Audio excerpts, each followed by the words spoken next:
does learning look like in the context of hub building and also more generally in this kind of broad initiative of social innovation and social change? I think each of the colleagues, I'm going to add to this, each of the colleagues spoke to some of the opening remarks, the notions of revolution, what that means, the power and compelling nature of innovation and of networks and what that means.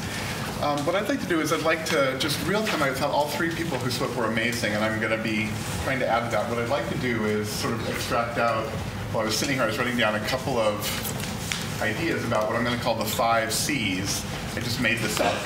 And I think it may be useful for us, because I think each of us so far has tried to bring up some really core questions about what does learning mean, who gets to learn, who gets to organize the learning, where does it happen. I think we've also had very powerful metaphors, incubators, accelerators, guilds, atelier, a range of images that really together do something really important to situate learning in a very specific place.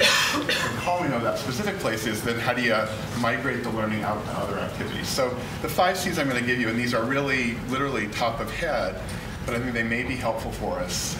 I'm going to ask us to think a little bit about learning in terms of convening people, connecting people, conversing, comparing, and curating.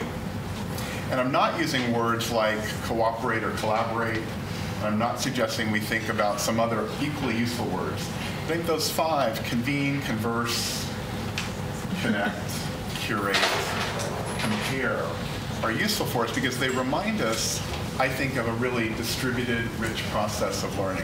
And the hubs, as I understand them, are very much about that kind of distributed, rich process of learning. It's also, each of the colleagues along the way sort of gave us lots of examples, and they also gave us a sense of why that learning may not look like learning today. It may look like learning much more in the tradition of the guilds or the atelier. It may look like the maker learning. Indy a couple of minutes ago said, there's this kind of view, the makers are also the philosophers. What sits behind that? What sits behind that is a powerful notion that people who are doing things can't just do them, they also necessarily have to reflect on them. So I think these 5 C's that we're talking about, comparing, curating, convening, conversing, collecting, connecting, that whole cluster of issues picks up what I heard in terms of networks. It picks up what I heard in terms of the process that information is shared, but not necessarily on its own. It's compared, it's connected, it's extended. I think it also reminds us in the point that Phil made, there are many roles in that. Right now we have a world that's a very kind of hierarchical world of learning, and we're probably moving back to this much more notion of a guild, or an atelier, or a maker world, right, where the nature of the learning is like. Felipe also said something really important. He said, somebody has to curate this stuff, and I would share with his point the concern about the interest in Coursera and all the kind of online world, and that democratizing little D of education. I think those are terrific about bringing information to people. They're much less helpful at understanding who curates that knowledge, who helps us appreciate it and critique it in the old German sense. So that's this is kind of separate from what I was going to say. So I wanted to just mention that. I think those 5 C's help us. They keep us honest about realizing the limits of any one of those activities. You can't just convene, you've got to curate. You can't just connect, you've got to converse, right? So I'm proposing that here today as just a really simple kind of model that lets you realize it's the interactions among each of those C's that keep us honest, or keep us kind of imagining beyond our immediate experience. So I'm going to ask you to hold that idea for a minute, and we'll have time. I think there's going to be lots of questions. What I'd also like to bring is just, Indy has kind of kindly invited me to talk a little bit about system building, and I want to say just a few minutes about that. I think my slides went away again, but just check. Maybe they'll come back. I don't know. Did they go away, or are they still? It doesn't matter. Don't worry about it. It's not a big deal. So here's the deal. What I'd like to think about system building, why I use that term, why I'm trying to get people to think about it with regard to entrepreneurial activity is this. I teach in a business school, as several of us do. I think the language of finance has colonized the idea of entrepreneurship. You've all heard this many times. Oh, entrepreneurship, it's about high risk, high reward. I imagine that in none of your lives are you motivated by high risk, high reward.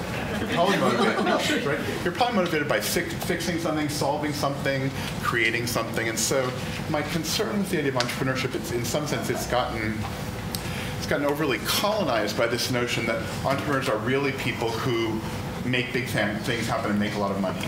And I think that's actually empirically incorrect, and it's ideologically suspect. And so, and I'll tell you what I mean by system building in just a minute. I thought that the examples that Max gave around sort of, it's about teams. It's not about Steve Jobs. It's about all the world that supports and encourages and engages. That's my idea. And so the slides that I would show you were the power working. A couple of examples I'll just talk through really briefly and then suggest to you why I think we want to think about system building as a way that is linked to the learning questions, but also may help you imagine the nature of work in building a hub. So the first example is a guy named Peter Rice. Some of you may know him. He's a very prominent structural engineer here at Arup in London. He died at a very young age. But he was remarkable because he created a viable way for structural engineers to work with architects and other people in the construction industry. And as you may know, structural engineers are sort of seen as the kind of fix-it people. The architects are often seen as the visionaries, and the structural engineers make it happen. So the classic story, I'm sure you've all heard this, Frank Gehry, the remarkable architect, is famous for taking a piece of paper, apparently in his world. It's not a big deal, don't worry about it really. But he's famous for taking a piece of paper and saying, I want my buildings to have, I don't know if you've ever seen the Gehry building in Bilbao or anything. I want them to have a look like this. And he says, okay, there it is, build that for me, right? So the kind of historical role of structural engineers was to figure out how to do that.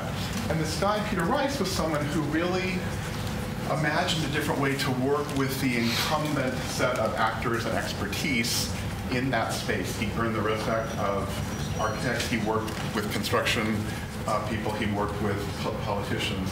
And he did that really by being what I would call a system builder. He imagined new ways of working. He knew very well what he knew how to do and the kinds of materials that he worked with. But he also invented new ways for those people to come together. He invented new venues for them to come together in. He invented new ways of imagining how to coordinate across disparate actors and disparate activities. That's one kind of small example. A second example I want to ask you to think about just briefly is some work I've done with colleagues, Frank Hodgick and others. We're looking at a group of communities in Amazon, Peru, a group of communities where the indigenous people hold water rights in the Amazon. And in those communities, they're trying to build what is often called ecosystem services. There's a view here that says markets have many flaws, but among other things, they create prices, and prices let us measure value. So there's a movement to create markets around these raw assets. And so we're following these communities over a couple of years.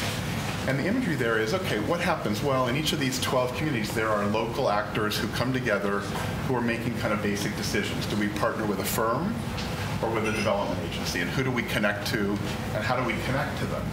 And so what we're showing is that what's happening, oh, great, I'm here, okay. If we go one slide further, excellent. If we go one slide further. So this is an example, one of the communities, this is the kind of network that's grown up in that community. And as you see, this involves at the core are the indigenous community and a guy named Roberto Percivale, who is a person who's local, but importantly also spans several worlds. But you see around this a series of agencies and people and organizations that are coming together to create, in this one community, this notion of an ecosystem services market. Why this is important, I'm just going back and forth here. Everyone knows that a value chain, this is de facto the value chain. So you think nothing about carbon markets and so forth. This is the value chain that has to come together. It's full of interpretation and ambiguity. It's all about resolving across many kinds of actors for different purposes, all of those actors concerned with different interests, each of those moments of value creation organized by different logics. This value chain is a kind of a stylized representation of how you create value in a market, right? This is something Felipe was talking about earlier. I have to give a small shout out. If you haven't read a series of academic papers Felipe has read, he's written these amazing papers on early moments in Silicon Valley firms, which provide this very powerful framework about how entrepreneurs build firms, but also build markets around the firms. Can I just steal this for a minute? And the framework, he says, is they claim, they demarcate, and they control. It's a brilliant paper. It's a brilliant set of papers. You should read it. It's a little advertisement here.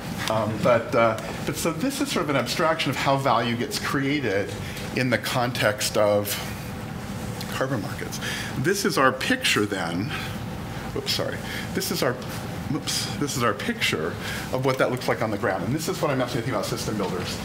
like Peter Rice in London working at Arup as a structural engineer, Roberto Percivale is someone who moves in this community, but also moves in Lima, in the government offices. He moves in international agencies. So my argument is that system builders are people who are doing local activity, but they're making long link, often weak tie connections to worlds that are previously unconnected. And that's, I think, the power. It's understanding the full power of networks, not only the tight and strong ties, but understanding how you create weak, long link ties, which fundamentally change who's involved, who has an interest, and how those come together. So I'm gonna stop here. I'm gonna show you one more slide, which is, I think, relevant to all of us. Thanks. Just go one. Yeah. This is a story from a colleague of mine, Rafael Ramirez. It sort of captures where Felipe started out, where we've gone with Louise, and now with Max and me. You know, Rafael says, here's the deal. Whatever strategy was in the business sense, it used to be about finding the right place, the right firm, the right product. And he says now really what it is strategy is really about, in Max's terms, strategy is really about understanding an ecosystem and, in fact, imagining an ecosystem. There's no sign that says this is the right ecosystem for Amazon Peru. It's the real-time experimentation and learning where these actors are figuring out who to connect to and how to connect to them. And what I'd like you to think about across all four of us today, there are lots of themes, right? Who gets to make the knowledge, who experiments, where is that embodied in different physical settings? I'd like you to remember, though, that system building is this idea not creating a concrete, oppressive system. It's seeing the world as a set of possible nodes and realizing, and this goes back to Mulligan's point earlier, one way of understanding the world as it is now is that a set of incumbents have organized those nodes according to a logic that advantages their interests. Part of system building is understanding how do you disentangle or unbuild those nodes and then reimagine the linkages that tap into the resources and activities and opportunities that you want to come together. And that's why I think system building is so useful to think about. Thank you very much.